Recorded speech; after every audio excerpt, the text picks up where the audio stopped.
เพื่อการศึกษาพระพุทธศาสนาและวัฒนธรรม FM ความถี่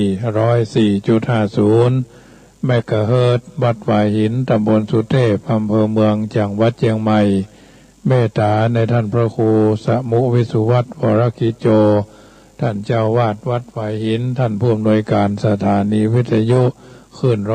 104.50 แห่งนี้เป็นประจำเมื่อค่ำยามแรงของแต่ละวัน 19:20 นาทีถึง 20 นาฬิกาโดยประมาณรายการเสียงธรรมก่อนรับตาก็จะได้มาพบปะกับญาติโยม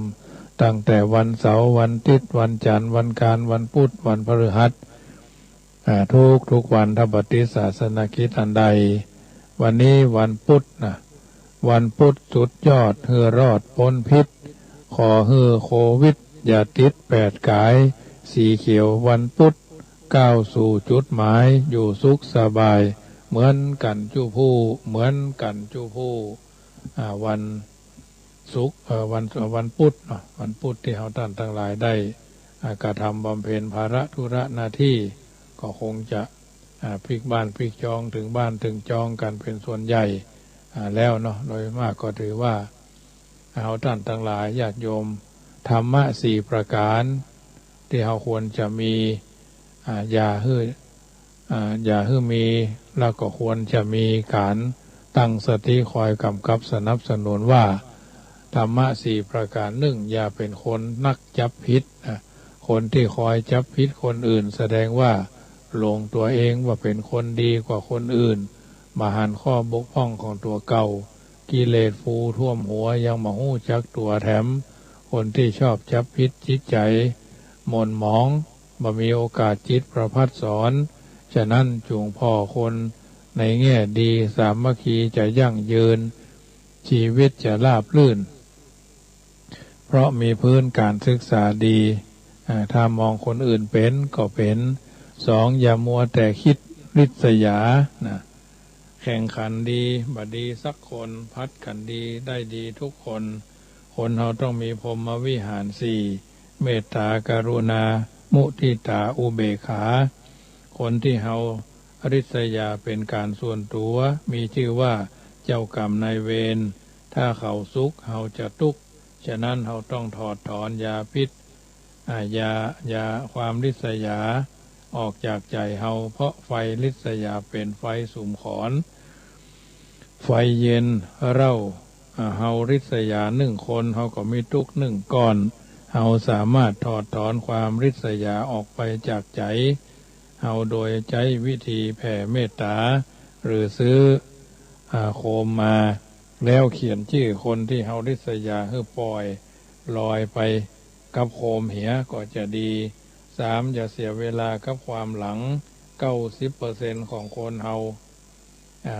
ที่ทุกข์ก็เกิดจากการย้ำคิดย้ำทำปล่อยบ่ลงปรงบ่จ้างมนุษย์ที่สลัดความหลงบ่ออกความหลังบ่ออกเหมือนมนุษย์ที่เดินขึ้นเขาเพราะแบกเครื่องเคราต่างๆไว้ที่หลังขึ้นไปด้วยความทุกข์ที่เกิดขึ้นแล้วจงปล่อยมันเหียอย่าปล่อยให้คมมีดแห่งอดีตมากรีดในปัจจุบันอยู่กับปัจจุบันให้จ้างให้กายอยู่กับจิตอยู่กับกายคือมีสติกำกับตลอดเวลา 4. อย่าพังเพราะบ่ฮู้จักปอตัณหามีปัญหาก็คือความโลภความอยากดีอยากที่เกินพอดีเหมือนทะเลบ่เคยอิ่มด้วยน้ำไฟบ่เคยอิ่มด้วยเชื้อธรรมชาติของตัณหาคือยิ่งเติมยิ่งเต็มยิ่งเติมยิ่งบัดเต็มทุกอย่างต้องดูคุณค่าที่แท้บ่ใช่คุณค่าเทียมเช่นคุณค่าที่แท้ของนาฬิกาคืออันยังก็คือไว้ดูเวลาบ่ใช่มีไว้ใส่เพื่อความโก้รู้คุณค่าที่แท้จริงของโทรศัพท์มือถือคืออันยังก็คือไว้สื่อสารแต่องค์ประกอบอื่นๆที่เสริมมาบ่ใช่คุณค่าที่แท้ของโทรศัพท์เราต้องถามตัวเองว่าเกิดมาทำไมคุณค่าที่แท้จริงของการเกิดมาเป็นมนุษย์อยู่ตรงไหนโดยหาแก่นของชีวิตคือเจอคำว่าพอหรือ ถ้าพอแล้วจะดีรู้จักพอจะมีชีวิตอย่างมีความสุขจึงนำมาเสนอให้ญาติโยมท่านสาธุชนฟังเป็นนิทัศนะอุทาหรณ์เตือนจิตคิดใจในการดำเนินชีวิตของเฮาแต่ละคนแต่ละท่านเป็นลำดับลำดาไปฉะนั้นในค่ำคืนของวันนี้เป็นค่ำคืนของวันพุธสุดสัปดาห์เนาะที่เฮาท่านทั้งหลายได้ปฏิบัติหน้าที่เดินมาถึงวันนี้ได้เฮาก็มีกำลังที่จะฟันฝ่าอุปสรรคขวากหนามนานับประการทุกสิ่งทุกอย่างถือว่าเป็นสิ่งที่จำเป็นจะต้องสร้างเสริมเพิ่มเติมเพื่อเกิดกับตัวกับตนเราเป็นลำดับไปน้ำธรรมคำสอน 84,000 พระธรรมขันธ์นั้นเอาพยายามสร้างสิ่งที่ดีให้มันเกิดกับตัวกับตนเป็นประจำเป็นลำดับนะจะทำเมื่อเราท่านทั้งหลายอยู่อย่างสบายนะ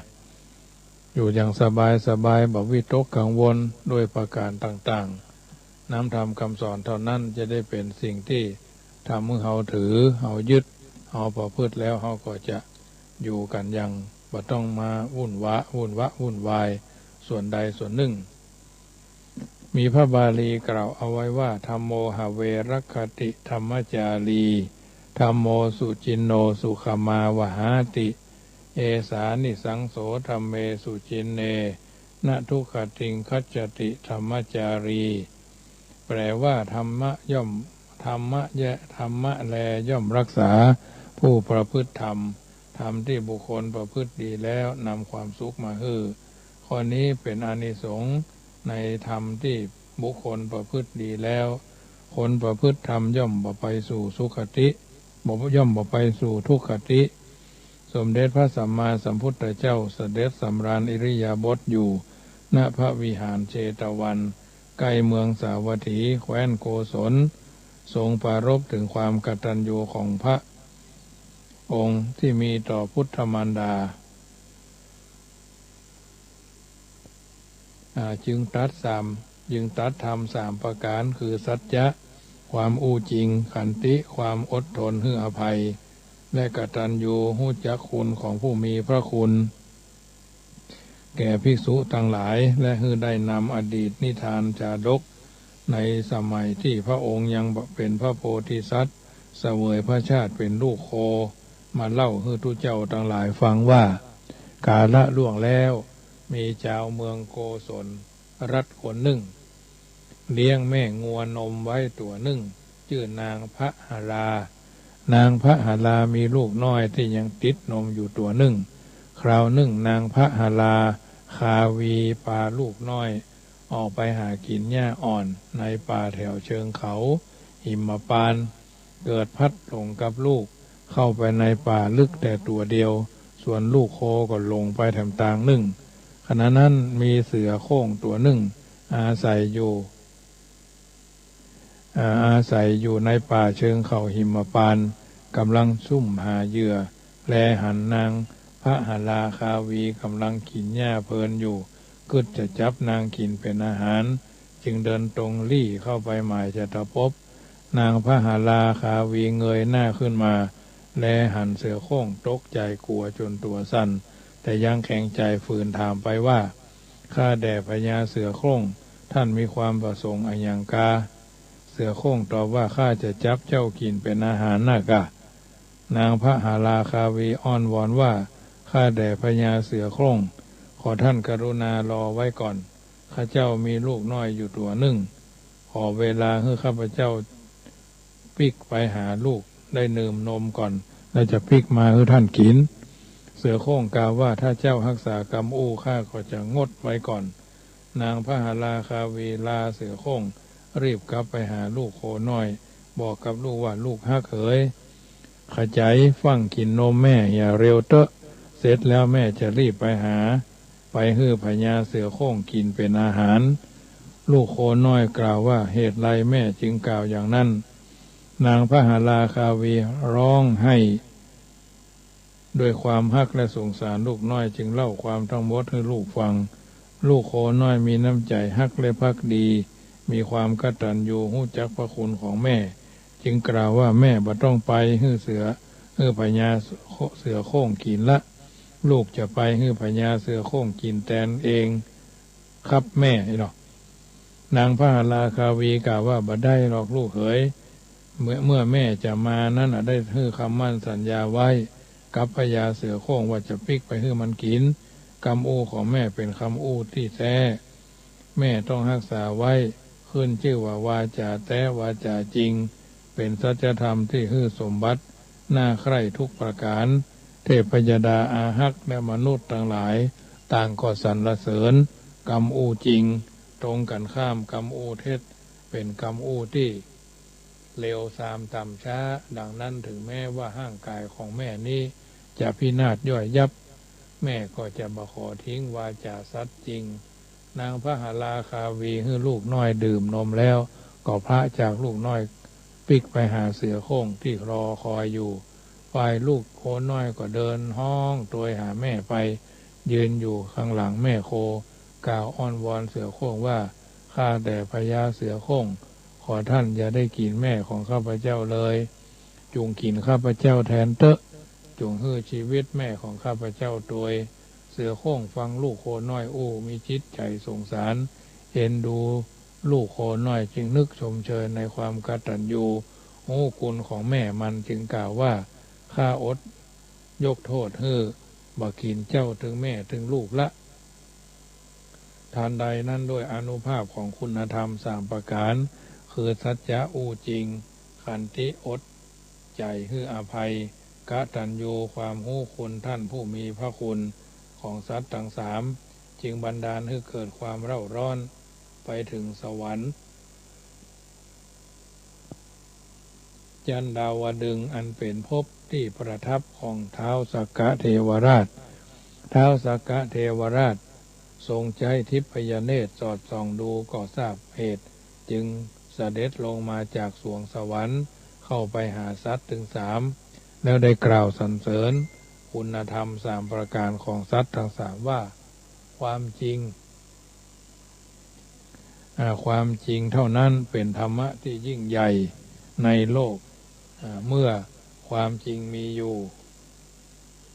มวลความดีทั้งมวลจะเจริญขึ้นเหมือนอย่างนางพระหราคาวีรักษาความสัตย์ได้ไปบังเกิดในสวรรค์เพราะรักษาวาจาสัตย์แถมประการหนึ่งขันติความอดใจอภัยก็เป็นธรรมยิ่งใหญ่ในโลกบ่ก้านกันบ่แพ้กันเมื่อขันติความอดใจมีอยู่มวลความดีทุกประการจะพัฒนาเพิ่มพูนยิ่งขึ้นเหมือนพญาเสือโคร่งอดใจบ่กินแม่โคและลูกโคก็ไปเกิดในสวรรค์ได้เพราะความอดใจอภัยความกตัญญูรู้คุณของผู้มีพระคุณเป็นมูลรากเป็นประธานของธรรมทุกอย่างเมื่อความกตัญญูมีอยู่ความดีทั้งหลายแลจึงเจริญเพิ่มพูนมากยิ่งขึ้นดูอย่างลูกโคมีความกตัญญูต่อแม่โคก็ไปเกิดในสวรรค์ได้เพราะอานุภาพแห่งความกตัญญูแบบนี้บุคคลผู้มีปัญญาปรารถนาสมบัติที่น่าใคร่ทุกอย่างจึงสร้างคุณธรรมคือสัจจะความจริงขันติความอดทนอดใจอภัยและกตัญญูความรู้คุณของผู้มีพระคุณบุคคลใดเข้าใกล้พ่อแม่ครูอาจารย์ตั้งอยู่ในความสัตย์อดใจอภัยมีความกตัญญูในกาลทุกเมื่อบุคคลนั้นจะได้รับความสุขอย่างยิ่งทั้งในมนุษย์โลกและเทวโลกบรรดาโรคต่างๆเช่นโรคใบโรคหูหนวกโรคง่อยเปี้ยเสียขาโรคตาพิการโรคลมบ้าหมูโรคเรื้อนโรคกรากโรคหืดโรคมองคร่อโรคผอมเหลืองบ่เกิดมีบุคคลนั้นความบ่มีโรคทั้งปวงดังกล่าวมานี้เป็นผลของสัจจะความจริงบุคคลผู้กล่าวคำจริงมีความอดทนมีความอดใจอภัยมีความกตัญญูจะหลีกพ้นจากทุกภัยผ่านทั้งปวงความสวัสดีมีชัยจะมีแก่เขาแถมอันหนึ่งเล่าความเป็นคนมีเล็บมือนิ้วมือเขี้ยวหรือฟันดวงตาหูดังใบหูสะอาดมดจด น่าดูน่าชมน่ารื่นรมใจอวัยวะทุกสัดส่วนในร่างกายบริบูรณ์บรรนูนบะแฟบเกิดในตระกูลที่ดีมีความกระชับกระเฉงว่องไวคืออวัยวะกลมกลึงนุ่มนวลสะอาดหมดจดมีบริษัทบริวารบัดแตกร้าวมีปัญญาแก่กล้าอาถรรพ์สามารถทั้งมีวาจาไพเราะเพราะพริ้งสรรพคุณความงามทั้งความงามสรรพคุณความงามความดีดังกล่าวนี้เป็นผลแห่งความอดใจให้อภัยความเป็นคนมีอายุยืนนานมีผิวพรรณผ่องใสมีกำลังกายใจแข็งแรงมีความสุขในทุกอิริยาบถเช่นยืนเป็นสุขเดินเป็นสุขนั่งเป็นสุขนอนเป็นสุขเดินตัวตรงทุกเวลาในเวลาตายก็บ่หลงเพ้อขาดสติย่อมเสวยสุขทุกอย่างสัพพะความสุขดังกล่าวนี้เป็นผลของความกตัญญูเปิ้นจึงบอกว่าธรรมนั้นแลย่อมรักษาผู้ประพฤติธรรมธรรมที่บุคคลประพฤติดีแล้วนำความสุขมาให้ข้อนี้เป็นอานิสงส์ในธรรมที่ประพฤติปฏิบัติดีแล้วคนประพฤติปฏิบัติธรรมย่อมไปสู่ทุกขติเป็นต้นจึงนำมาเสนอญาติโยมสาธุชนท่านผู้ฟังทั้งหลายได้นำไปเป็นข้อเตือนจิตสะกิดใจจักบ่ได้ทารำผิดพลาดอาฆาตเคลื่อนในการดำเนินชีวิตของเฮาท่านทั้งหลายเป็นลำดับไปญาติโยมท่านผู้ฟังทั้งหลายอันนี้เป็นอาหารใจญาติโยมนำไปไตร่ตรองพินิจพิเคราะห์ถูกต้องท่องแท้ 84,000 พระธรรมขันธ์รังสรรค์เอาเรื่องต่างๆเหล่านี้มาเป็นอุทาหรณ์เตือนจิตสะกิดใจจักบ่ได้ทารำผิดพลาดคลาดเคลื่อนจากความเป็นจริง 84,000 พระธรรมขันธ์เหล่านี้เป็นอาหารใจกับทุกๆคนทุกท่านขอมอบเป็นปฏิพรให้ญาติโยมสาธุชนท่านผู้ฟังที่อยู่ทางบ้านนำไปพิจารณาครับการดำเนินชีวิตของเราดำเนินไปด้วยดีมีหลักธรรมยึดเป็นสิ่งที่ประพฤติเอาท่านทั้งหลายนำไปพิจารณาให้ถูกต้องท่องแท้ก็จะสมคุณสมค่าที่เราได้เกิดมาเป็นชาวพุทธมาพบพระพุทธศาสนางานหลักของจิตคือรักษาจิตบ่ฮือตุกนะอันนี้เป็นต้นญาติโยมท่านผู้ฟังทั้งหลายชีวิตโลกนี้น่าอยู่เอาท่านทั้งหลายก็จำเป็นจะต้องดำเนินชีวิตถูกต้องท่องแท้มากกว่าถูกใจนะถ้าเราดำเนินชีวิตด้วยความถูกใจก็จะวุ่นวายเนาะว่าเป็นที่สิ้นสุดมหุจักสิ้นสุดโบราณบัณฑิตท่านจึงกล่าวเอาไว้ว่าความคิดเป็นสิ่งที่ทรงพลังมากสุขทุกข์ของมนุษย์อยู่ที่วิธีคิดถ้าคิดเป็นก็พ้นทุกข์ถ้าคิดบ่เป็นก็เพิ่มทุกข์ทุกปัญหาทุกวิกฤตบ่มีไว้เพื่อฝึกฝนสติปัญญาเป็นต้นคนเฮาอยู่ในสังคมจะทำให้ชีวิตมีความสุขขึ้นก็1ลดความพยายามกับคนที่บ่หันคุณค่า2ลดความลดความคาดหวังกับสิ่งที่ควบคุมบ่ได้3ลดความเกลียดชังกับคนที่บ่กึศคนที่กึศบ่เหมือนเฮาเนาะลดควา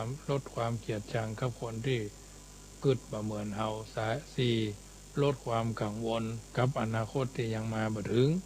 5ลดความโกรธกับคนที่ฮักเฮา6ลดความสนใจว่าคนอื่นจะคิดกับเฮาอย่างใดเพราะสิ่งต่างๆเหล่านี้มันบ่เป็นประโยชน์มากเรื่องของมากความและญาติโยมมากเรื่องของมากความตามเมื่อท่านทั้งหลายบ่เข้าไปทางหน้าอยู่ที่เก่านะจุดที่เก่าจะทำเมื่อเก้อเขินในสิ่งต่างๆเหล่านี้สิ่งต่างๆเหล่านี้เป็นสัจธรรมเพิ่นบอกว่าอาหารเพียงดมกลิ่น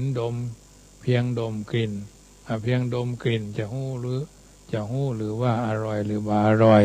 ถ้าบ่ได้ลองลิ้มชิมรสคนก็เช่นเดียวกันฟังแค่คำ ดูเพียงหน้าตาก็อย่าด่วนตัดสินใจว่าดีบ่ดีจริงบ่จริงแท้บ่แท้ถ้ายังบ่ได้ลองคบหากันดูก่อนสิบตาหันบ่เท่ามือคำนะสิ่งเหล่านี้เป็นสิ่งที่ทุกคนจำเป็นจะต้องสร้างสรรค์จิตใจเขานี่มีความมั่นคงหนักแน่นในสิ่งที่ควรทำที่ควรเป็นจึงจะถึงสมคุณสมค่าที่เราเป็นพุทธศาสนิกชนวันดีคืนดีโอกาสดีจังหวะดีทำเมื่อเราปราศจากความบดีบงามโดยประการและทั้งปวงถ้าเรามามั่ววุ่นวายสิ่งใดสิ่งหนึ่งก็จะทำเมื่อเราตั้งหลายบะไปทางหน้าเราเกิดมาล้วนมีกรรมเป็นของตัวเก่าบ่ต้องไปกึดนักกังวลกึดแทนก้าวก่ายคือนักตัวเราเองเตือนตัวของเองสักสมบุญสั่งสมบุญบารมีของเราไปเรื่อยๆจะทำเมื่อเราท่านทั้งหลายมีความเข้มแข็งกล้าตัดสินใจในสิ่งที่จะควรกล้าเพราะฉะนั้นชีวิตคนเราสั้นอย่าไปเสียเวลากับคนที่เราที่จังเราแต่จงใจเวลากับคนที่เราฮักและเราฮักเราให้ดีที่สุด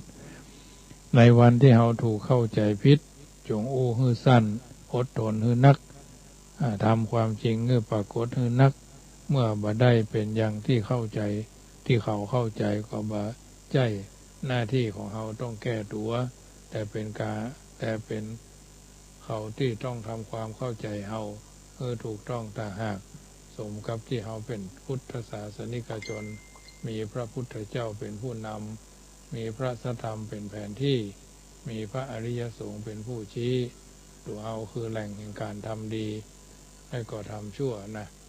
ดีชั่วอยู่ที่ตัวเขาทำสูงต่ำอยู่ที่เขาทำตัวสาธุชนท่านผู้ฟังทั้งหลายรายการเสียงธรรมก่อนรับตาก็มาถึงช่วงแห่งการประกาศอนุโมทนาเนอะกับบรรดาญาติโยมที่ร่วมทำบุญบอกว่าจะเป็นสิ่งละอันพันละน้อยเป็นลำดับมาเจ้าภาพสีจำนวน7 ถังก็มีเจ้าภาพเรียบร้อยเป็นต้นว่าพี่น้องตังเหล่าแมวพี่น้องตังหนองสลิงพี่น้องตังวังมุนพี่น้องตังบ้านเรือนหนองสลิงเหล่ายาวร่วมทำบุญกันคนละเล็กคนละน้อยได้จำนวน 4,000 กว่าบาทคณะโยมแม่บุญศรีสร้างเลงบ้านต้นเพิงหลายลี้ร่วมทำบุญมาถึง 1,000 บาทโยมพี่เชียงใหม่ร่วมทำบุญ1 ถัง 1,000 บาทโยมแม่สีนวลตรีนพนะแม่สวยเวียงเป้า1 ถังโยมวันชัยอินยมเนาะบนดอยแม่ริม1 ถังคณะโยมแม่พองโยมแม่พองพรศิริเนาะเวียงเป้าพร้อมกับคณะเปิ่นพรำบุญรวบรวมกับคนละเล็กคนละน้อยแถม 1,040 บาทเนาะทางนี้ทางนั้นก็ขออนุโมทนากับกุศลเจตนาโยมนงคารแสงภาพบ้านบ่อหินและกัลยาณมิตรรวมแถม 1,000 บาทโยมแม่สีนวลยายหาขอดคำหนองผำป่าสางร่วมทำบุญป้ายวัด 1,000 บาทกุฏิ 1,000 บาทแม่พรชัยเสนและอุทิศหานายอนุสรณ์นางชัดชุยาเนาะสันติปาตี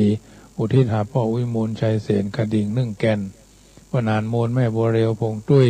สันเมืองเวียงหนองล่อง1 แก่นกระดิ่งเนาะพ่อบุญปันแม่อมพรคันธมีสันเมือง1 แก่นคณะโยมแม่บัวลันเนาะบัวกังสันกำแพงร่วมทำบุญป้านลม2 ตัวกระดิ่งคือลูกคือหลานแถม6 แก่นและกัลยาณมิตรเพิ่นมาโดยทำคนละแก่นเนาะรวมแล้วจำนวนกระดิ่ง10 แก่นแล้วก็ป้านลม2 ตัวจำนวน10,000 กว่าบาทก็ขออนุโมทนาไว้หน้าที่นี้โดยแม่สายทองธัญแก้วห้วยการร่วมเป็นเจ้าภาพหลอดไฟ1 ชุดแม่เกษินีดวงแก้วดอยสะเก็ดเนาะหลอดไฟ1 ชุดยารักษาโรค1 ชุดอันนี้ได้รับไว้เป็นที่เรียบร้อยเพิ่นส่งเพิ่นโอนกันมาเนาะแม่สีมอนใจหาวันภาพน้ำฝน1 ชุดบุญญาทัศน์ ยินสุวรรณอุทิศหลอดไฟ1 ชุดไปหาพ่ออุ่นทรงใจหาวันเจ้ากรรมนายเวร200 บาทอุดมขจรสารพี70 หมู่ 5เชิงดอยสะเก็ดร่วมเป็นเจ้าภาพเทียนพรรษา1 ชุด200 บาทโยมพี่เชียงใหม่หลอดไฟ1 ชุดผ้าอาบน้ำฝนน้ำมันเติมตะเกียง1 ชุดยารักษาโรค1 ชุด700 บาทแม่ครูเหรียญทองจันทีบ้านต่อเมืองลังหลอดไฟ1 ชุดผ้าอาบน้ำฝน1 ชุดยารักษาโรค1 ชุดรวมทำกันน้ำกาแฟทำ1,000 บาทแม่สุแก้วบ้านศรีลาพรเวียงหนองล่องหลอดไฟ1 ชุดเนาะอันนี้ก็ประกาศไปเป็นระยะให้ญาติโยมได้ทราบซึ่งหลายคนหลายท่านก็ร่วมเป็นเจ้าภาพกันอยู่แล้วอาตมาภาพก็ประกาศไปเรื่อยๆเป็นระยะทางนี้ทางนั้นก็เป็นส่วนหนึ่งที่ช่วยกันโยมแม่บุญนำบุญเปลื้องเนาะเวียงสามเมิงร่วมทำบุญ200 บาท1 ชุดเนาะซึ่งในการไปถวายผ้าอาบน้ำฝนชุดหลอดไฟฟ้าชุดเทียนพรรษาเทียนพรรษาก็จะใช้เทียนเบอร์3จำนวน100 กล่องน้อยเนาะกล่องหนึ่งก็มี8 เล่มค่ะจำนวน100 กล่องทูบก็มัดเท่าแขนนี่จำนวน100 มัดเนาะจัดไปแล้วก็จะได้จัดน้ำยาล้างจานเนาะน้ำยาซักผ้าน้ำมันพืชแล้วก็ผงซักผ้าเนาะน้ำยาปรับผ้านุ่มและผงซักผ้า4 อย่างเนี้ย100 ชุดซึ่งก็ที่วัดก็มีอยู่เนาะสบู่ยาสีฟันแถมอีกจัดไปเป็นอย่างซื้อถุงใส่ดังพับเพชรลงมามัดเป็นห่อก็ถวายบ้านผ้าที่อยู่ต่างอำเภอเนาะอำเภอวังชิ้น3 วัดอำเภอรอง3 วัดอำเภอเถิน3 วัดในวันที่11ญาติโยมก็ร่วมกินร่วมทานกันได้เนอะวันนี้ก็ได้มีโอกาสไปงานรดน้ำศพสรีระร่างสังขารท่านพระครูสันติคุณากรเนาะอดีตเจ้าวาดวัดสันติวนารามตาลุกเวียงหนองล่องจังหวัดลำพูนได้ถึงแก่มรณภาพแต่คืนนี้อายุ73 พรรษา44ได้ถึงถึงแก่มรณภาพด้วยหัวใจวายเฉียบพลัน 22:40 นาทีนะวันนี้ก็ตั้งศพบำเพ็ญกุศลคืนแรกครูบาอาจารย์ไปรดน้ำศพกันทั้งคืนเนาะวันคืนนี้เป็นคืนสวดคืนเทศน์คืนแรกที่วัดสันติวนารามตาลุกหมู่บ้านเพิ่นก็พอจะโอโถงตามสมควรเนาะอันนี้ก็เป็นส่วนหนึ่งที่เขาได้ทราบข่าวส่วนนี้แล้วก็วันที่4 กรกฎาคมนี้ก็งานประชุมเพลิงศพท่านพระเมืองลาดอดีตพระลูกวัดป่าเศร้าอำเภอเมืองลำพูนวันที่11ก็ประชุมเพลิงศพท่านพระสักกรินเนาะอดีตพระลูกวัดแม่ร่องเนาะวัดแม่ร่องน้อยเนาะอำเภอเมืองลำพูนปากทางเข้าหมู่บ้านครูภาคเหนือนะอันนี้เพิ่นก็ทรงสการวันที่11อันนี้ก็เป็นส่วนหนึ่งที่นำมาญาติโยมได้ฟังเนอะมีโอกาสก็ร่วมด้วยช่วยกันสิ่งใดสิ่งหนึ่งถ้าเป็นไปด้วยชอบประกอบด้วยสิ่งที่ดีก็ขอเป็นมังคละกับทุกคนทุกท่านนำไปพิจารณาเอาได้ทำหน้าที่ของความเป็นพุทธบริษัทนักศีลนักบุญมาแล้วก็พยายามสร้างสรรค์สิ่งที่มันเป็นมงคลกับตัวกับตนเอาเป็นลำดับจะทำให้เราท่านทั้งหลายมีวิถีชีวิตอยู่สุขสบายกันทั่วหน้าวันคืนล่วงไปเขาจะปล่อยพันเวลาผ่านไปบ่ได้จะให้สังคมเสื่อมเพิ่นบอกว่าอันเกิดแก่เจ็บตายนี้ใหญ่ล้ำเป็นกฎกรรมที่เที่ยงแท้แน่นักหนามันครอบงำสัมซัดเป็นอัตตาสุดปัญญาหลีกลี้อย่าหนีหายเพราะพวงสัตว์มัดไว้ด้วยไตรรักอนาถนักโลกาเจ้าข้าเอ๋ยเกิดแล้วแก่เจ็บตายไม่วายเลยคอยสังเวยชีวาบอกว่าใครอันโกงกรรมนำไว้อันโกงกรรมทำไว้ทั้งใหม่เก่าเป็นของเราโดยตรงอย่าสงสัยใครทำกรรมดีมีผลในให้พ้นทุกข์เจริญสุขโอฬารอานิสงส์ทำกรรมชั่วเลยเลวทรามก็ต่ำลงอันนี้เพิ่นกล่าวเอาไว้ เป็นภาษิตเตือนจิตสุภาษิตเตือนใจเฮาเกิดมาสร้างความดีแก่เท่ากุศลมีก่อตั้งเจ็บป่วยพยาธิมีทั่วทั้งหมดตายแต่กายชื่อยังชั่วฟ้าดินสลายหรือในย่าหนึ่งเพิ่นบอกว่าเห็นหน้ากันเมื่อเช้าสายตายสายอยู่สุขสบายบ่ายม้วยบ่ายสดชื่นรื่นรวยเย็นดับชีพแพเย็นอยู่หยอกล้อลูกด้วยข้ามม้วยอาสันนะนี่เป็นสัจธรรมที่เฮาท่านทั้งหลายได้ดำเนินชีวิตมาถึงวันนี้อายุเท่าไรบ่สำคัญอันร่างกายบ่เที่ยงแท้ล้วนแปรผัน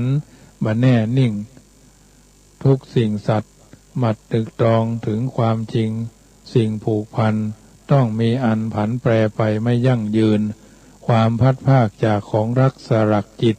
ควรได้คิดเป็นธรรมดาอย่าได้ฝืนทุกสิ่งไซร้ล้วนเปลี่ยนไปไม่ยั่งยืนทุกดุจดังคลื่นกระทบฝั่งยังพังพินเมื่อประสบสิ่งไม่รักประจักษ์แท้พาอุราทุกตรมไม่สมทวินหากรู้แล้วความเปลี่ยนแปลงแห่งชีวิตความหมดสิ้นความทุกข์ใจจนวายปราณญาติโยมท่านสาธุชนผู้ฟังท่านที่อยู่ทางบ้านฟังรายการเสียงธรรมก่อนรับตาก่อนจะนำรายการจะท่านไปเน้นย้ำทำคำเน้อความเสื่อมของธรรมชาติเพิ่นบอกว่าลูกทิ้งพ่อแม่คนแก่ทิ้งวัดองค์กษัตริย์ทิ้งราชกิจบรรพชิตทิ้งอาวาสนักปราชญ์ทิ้งตำราอันนี้ความเสื่อมระดับความเสื่อมแบบธรรมชาติสองความเสื่อมของครอบครัวและบุคคลหนึ่งครอบครัวใดหน่วยงานใดมีคนขี้เล่นมีคนขี้คุยมีคนขี้อิจฉามีคนขี้เมามีคนขี้โกงมีคนขี้เล่นเกลียดคุยอิจฉาเมาโกงขี้เล่นสังคมครอบครัวนั้นเสื่อมและก็มาลายไปในที่สุดเมื่อเป็นเช่นนี้เราจะต้องชาวพุทธต้องทำตัวเป็นผู้นำหนึ่งเป็นต้นแบบสองเป็นต้นคิดสามเป็นต้นไม้สี่เป็นต้นน้ำห้าเป็นต้นทุนเรื่องศรัทธาศีลสุตะจาคะและปัญญาวิถีชีวิตดังกล่าวจะทำเมื่อท่านทั้งหลายอยู่สุขสบายกันทั่วหน้าค่ำคืนนี้รายการเสียงธรรมก่อนรับตามาถึงช่วงสุดท้ายอาตมาภาพพระมหาประสิทธิ์ธรรมาภินันโทจักได้ขอนำรายการจากท่านไปก่อนพายแผ่ยายบุญให้ท่านทั้งหลายอยู่สุขสบายว่าแผ่เมตตาทั่วไปให้คนอื่นทั้งรักชื่นเกียรติชังแต่ครั้งไหนขอให้เขาได้ดีมีสุขใจอย่าหวั่นไหวแม้อมิตรที่คิดชังแล้วใจเราจักสบายคลายเร่าร้อนเพราะจิตผ่อนความเครียดแต่หนหลังอนีคาสุขีอัตตนังพ้นทุกขังก็เพราะจิตคิดดีเอ่ยพุทโธบังซ้ายธัมโมบังขวาสังโฆบังกายาอะระหังบังเกสาอะระหังพุทโธนะโมพุทธายะขอเจริญพรอนุโมทนา